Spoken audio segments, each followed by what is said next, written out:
बिस्मिल्लाहिर्रहमानिर्रहीम। अस्सलाम वालेकुम। कैसे हैं आप सब। आज मैं घर में बना रही हूँ इंस्टेंट खोया। इसको मावा भी बोलते हैं। जब भी हम कोई हलवा वगैरह घर में बनाते हैं तो खोए के बिना इसका टेस्ट अधूरा सा लगता है, और अगर खोया बाजार से लेने जाएं तो बहुत महंगा मिलता है। आज मैं ये बजट फ्रेंडली बहुत ही सस्ती सी रेसिपी घर में बनाऊंगी, और इसके अंदर मैं एक ऐसी सीक्रेट चीज डालूंगी जिससे खोया बहुत ही दानेदार बनेगा, बिल्कुल मार्केट जैसा। तो इसके लिए मैंने ली है एक खुले मुंह वाली कढ़ाई, और इसके अंदर मैं डाल रही हूँ 1 लीटर दूध। और ये दूध जो हम लेते हैं ना, फ्रेश दूध गाय का, ये वही दूध है। और इसको मैंने बॉईल होने के लिए रख दिया है। चूल्हे का फ्लेम मैंने पहले तो हाई रखा है, और इसको आपने बहुत केयरफुल होके बॉईल करना है। जब दूध में बॉईल आता है तो एकदम से ऊपर आता है, इससे आपका चूल्हा भी गंदा हो सकता है और दूध भी ज़ाया हो सकता है। तो जो ही उबाल आएगा तो आपने फ़ौरन से इसमें एक तो चम्मच हिलानी है, आपने सारे दूध को इकट्ठा करना है, और दूसरे नंबर पे आपने इसका फ्लेम मीडियम कर देना है। मीडियम फ्लेम जब आप करेंगे तो फिर इसमें सिर्फ बबल से बनेंगे और दूध ऊपर नहीं आएगा, बस उबलता रहेगा।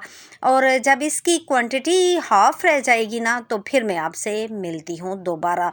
और बीच में आपने इसको इग्नोर नहीं करना है, चम्मच चलाते रहना है ताकि दूध नीचे ना लगे। अगर एक दफ़ा नीचे लग गया, जल गया थोड़ा सा भी, तो फिर जो हम खोया बना रहे हैं उसका एक तो कलर भी ख़राब होगा, दूसरा उसका टेस्ट भी ख़राब होगा। अब जी आप देख सकते हैं कि दूध की क्वांटिटी हाफ रह गई है। अब वो सीक्रेट इंग्रेडिएंट डालने की बारी आती है। तो मैं आपको बताऊं, ये हमने लिए हैं चंद दाने टाटरी के, 8 से 10 दाने टाटरी के इसके अंदर ऐड करने से बहुत ही दानेदार खोया तैयार होगा। ये टाटरी जो है बहुत ही आसानी से आपको किसी भी पंसार स्टोर से मिल जाएगी। टाटरी डालने के बाद मैं इसमें डालूंगी 1 कप खुश्क दूध। इसके अंदर आपने किसी भी ब्रांड का खुश्क पाउडर दूध डालना है, बुनियाद वगैरह नहीं डालना है। मैं इसको अच्छे तरीके से मिक्स करूंगी। तो देखें ये बिल्कुल ही थिक हो गया है। जो ही मैंने टाटरी इसके अंदर ऐड की है तो ये बहुत ही दानेदार सा देखें दूध हो गया है। अब एकदम से दूध जो है हमारा खुश्क भी होना शुरू हो गया है। आंच मैंने इसके नीचे मीडियम ही रखी है। अब आपने पास खड़े होके चम्मच चला चला के इसको पकाना है। वीडियो देखते देखते आप यहाँ तक आ ही गए हैं तो मेरे चैनल को सब्सक्राइब कर दें ताकि मेरा भी फ़ायदा हो जाए। वीडियो को लाइक और शेयर भी कर दें। तो खोया तकरीबन हमारा रेडी हो गया है। इस स्टेज पर भी आप इसको उतार सकते हैं अगर आपने हलवे वगैरह में डालना हो, लेकिन अगर आपने रख कर इसको 1 महीने में इस्तेमाल करना हो तो फिर आप इसको बिल्कुल खुश्क कर दें, ड्राई कर दें।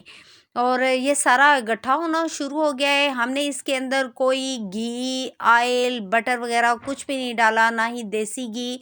ये बिल्कुल 3 चीज़ों से ये हमारा खोया घर में बहुत आसानी से तैयार हो गया है।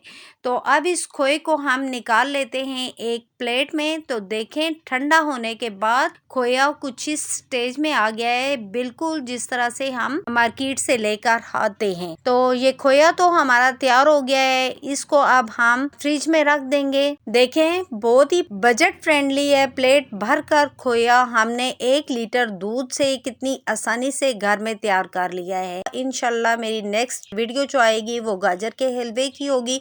उसके अंदर हम ये होममेड खोया डालेंगे। उम्मीद है कि मेरी आज की ये रेसिपी आप लोगों को पसंद आई होगी। आप लोग इसको ज़रूर अपने घरों में ट्राई करें, हलवों में डालें। मिलती हूँ नेक्स्ट वीडियो में, तब तक के लिए अल्लाह हाफिज़।